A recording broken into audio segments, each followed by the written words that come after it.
At least once in every 5 years, it is the right of every Briton to elect a new government. It is a right on which the whole democratic structure of political freedom in Britain is based. A right which Britons are usually called upon to exercise whenever a government is defeated and falls. 700 years of tradition lie behind this registering of votes. Yet in practice, it's a simple affair, set against a background of local halls and schools. Clerks have checked the voter's name and address. Now he goes to mark a cross alongside the name of his choice. And that's all. The ballot is secret, and no questions are asked. Government in Britain is based on the party system. And although the elector marks his cross against the name of an individual, he is in fact casting a vote in support of a party program. Let's see how this system works. Britain has 3 main political parties, each with its headquarters in London. Close to the Houses of Parliament are the headquarters of the Conservative Party. The name speaks for itself. Its history goes back to the 17th century Tory Party. A stone's throw away, the Labour Party has its headquarters. It is the left-wing party, whose policies owe much to the 19th century trade union movement. And it is no coincidence that its offices are in the same building as the headquarters of the Trades Union Congress. Thirdly, the Liberal Party, now the least powerful, but once the only rival to the Conservatives. The Liberal Party has its roots in the ideals of the 18th century Whigs. Under the chairmanship of Clement Davies, Lord Samuel and Lady Violet Bonham Carter meet with other Liberal leaders to discuss their party's policy. The leaders of each party have a threefold task. Firstly, to marshal their resources throughout the country. Secondly, to see that their party makes its voice heard in parliamentary debates. Thirdly, to shape a policy which will reflect the political beliefs of their members. These policies are hammered out at annual party conferences. Pleasant holiday resorts are the background to most of these conferences and give opportunity for national and local party leaders to discuss details of organization and explain to the delegates how the party policy should be applied. At a typical Conservative conference, Mr. Anthony Eden, a former Foreign Secretary, speaks on world peace. They have to build up their defensive strength with all speed and vigor, not to make war, but to negotiate peace from strength. After the conferences, the head officers go into action. They put into effect the decisions that have been made. Here is Morgan Phillips, Secretary of the Labour Party, personally supervising preparation of voting matter aimed directly at the voting public. From each of the headquarters, a spate of printed material goes out to affiliated organizations and local branches. The local branch is the spearhead of the party. There is generally one branch for each voting area, or constituency as it is called. One of their main tasks is to put forward the name of a candidate, who need not be a local resident, for the approval of their party's headquarters. In all cases, these parliamentary candidates are chosen with great care, and their public and private records are closely checked. Once the candidate is approved, the committee makes him known in the district. At public meetings, he states his personal beliefs and aims. He does his best to whip up support. He meets as many local people as possible. But he has his living to earn. And so, on the local committee and their branch members falls the bulk of the canvassing. The general aim is to assess probable support for the next election. And to do this, the canvassers try to call at every house, in every street, at least once a year. Known supporters are asked for a subscription to help the funds. Good afternoon. I'm Mrs. Brown of the Conservative branch. A great effort is made to win over the so-called floating vote, the support of those without strong party feelings. I have a leaflet here. Would you like to read it? I think you'll find it interesting. Even opponents are canvassed and urged to attend meetings, in the hope that they will be converted. You won't catch me. I'm a socialist, and that's too much for you. The canvassers report back to headquarters where the results of the canvass are assessed. Further attempts will be made to convert the doubtful voters. A copy of the official register containing the names of all voters in their district is kept up to date. together with their own reports on how each person is expected to vote. They must always be ready, or the existing government may be defeated or resign before its 5-year term of office has run.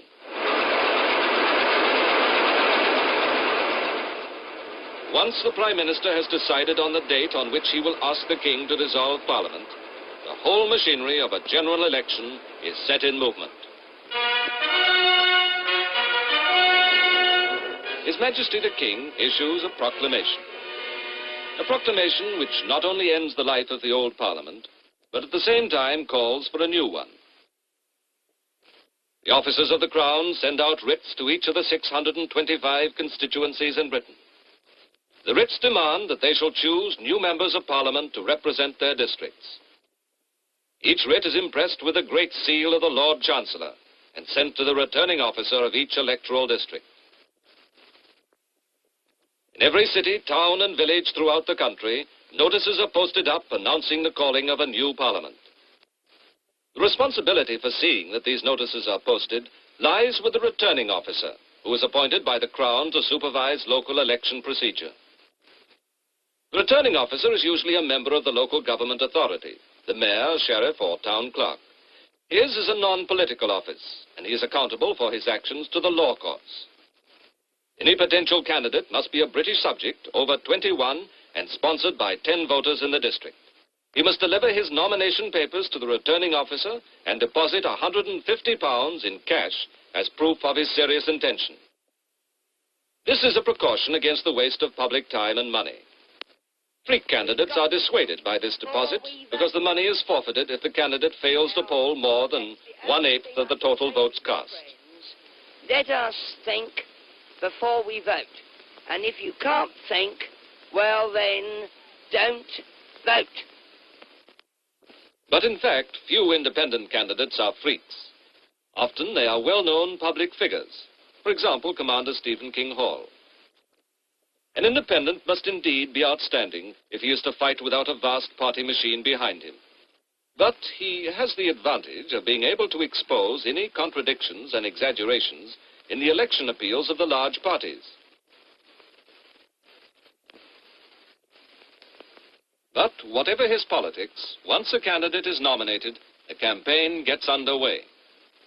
Managing the proceedings is his election agent, who is responsible to the returning officer for keeping the campaign within the law. Under the Representation of the People's Act, strict regulations govern the conduct of elections. In these matters, a candidate depends largely on his agent. Election expenses are severely limited. The total money which the agent is allowed to spend on the campaign amounts to about £750 in the average constituency.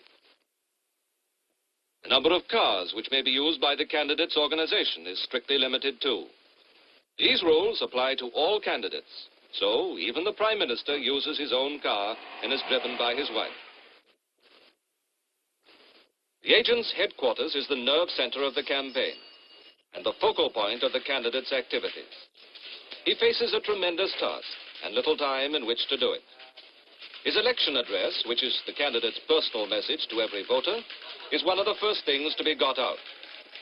Central committee rooms are hives of activity. Canvassing is organized, meetings arranged, posters dispatched, leaflets distributed. Many of the posters and much of the rest of the printed matter are put out by the National Party headquarters. These are bought by the local branches. Side by side with the local posters, they try to catch the eye of the passing voter.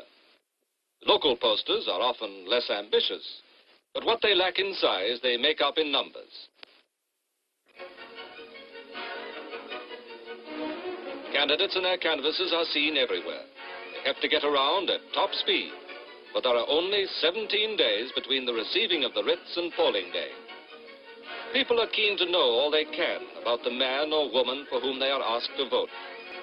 What sort of a man is he? Is he sincere? Has he a sense of values? Could he be our man? The candidates make a point of visiting men and women at their jobs. They hold lunchtime meetings in mines, docks, and factories, like Lady Megan Lloyd George chatting with a group of men in her constituency. The Liberal leader, Mr. Clement Davies, sets out on his election tour. Each party leader has his own individual campaign, but his major task at election time is to get general support for his party. The Conservative leader, on a tour of key districts, adds his voice to the appeals of his party's local candidates.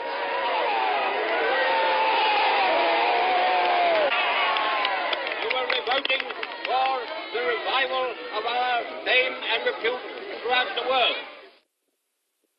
For the time being, the country is without a parliament in session. But ministers remain ministers even during an election.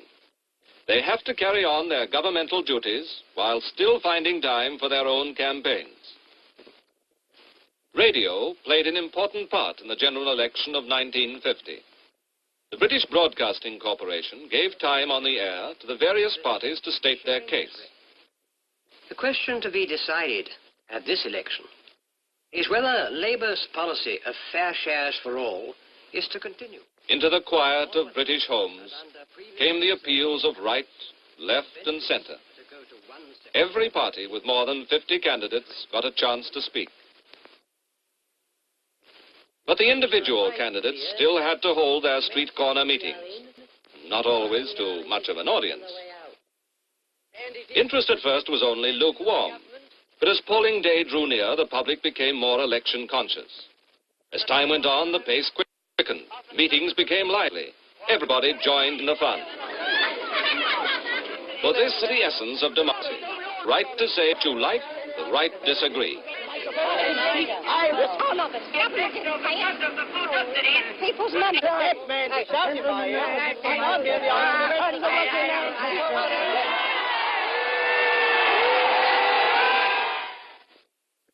After the excitement of the hustings comes the sober grayness of election day.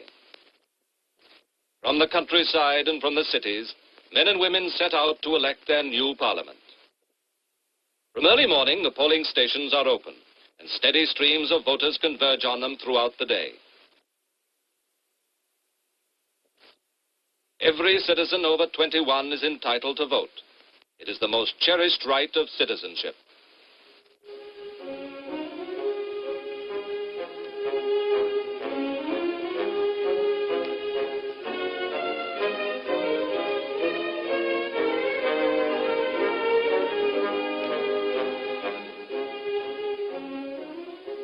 Although votes are now being cast, the work of the local party organizers is still far from over.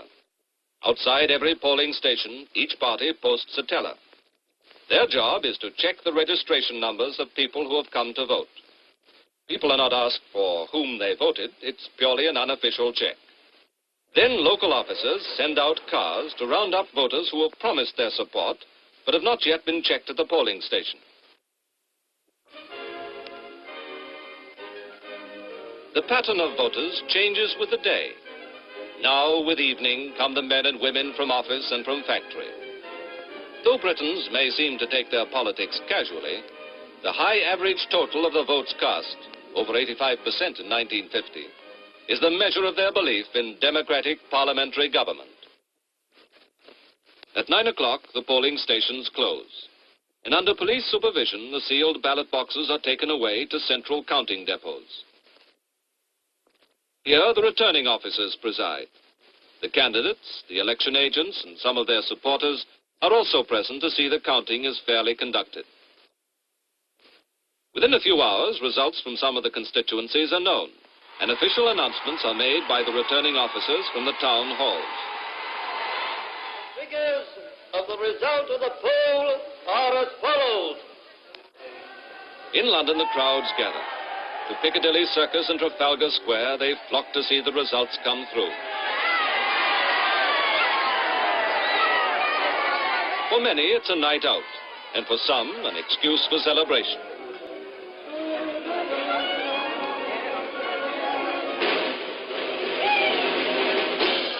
I have to announce the latest state of the parties up to this moment. The Socialists 61, Conservatives 31.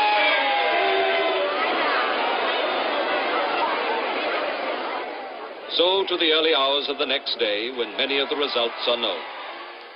Morning editions of the newspapers carry the news of the seats lost, the seats gained. The party with a working majority will be invited by the king to form a new government. If the leader of that party accepts, then it is his responsibility to decide who the new ministers will be. And so to Buckingham Palace goes the new Prime Minister. He presents the names of his proposed cabinet for the King's formal approval. A new Parliament has been born, and its members arrive for the opening session. For some, it is their first visit to the Palace of Westminster. Others have been members for many years. With traditional pageantry, preparations are made for the state opening of the new Parliament. Opening the proceedings and outlining the new government's policy for the coming session will be the speech from the throne.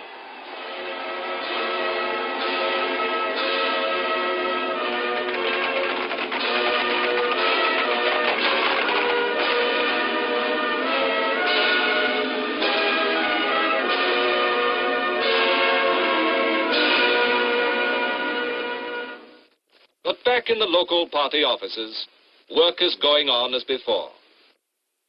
New registers are printed and delivered. Preparations for winning the next election have already begun. One election is over. Another election lies in the future. And then, as now, it will be the people of Britain who decide.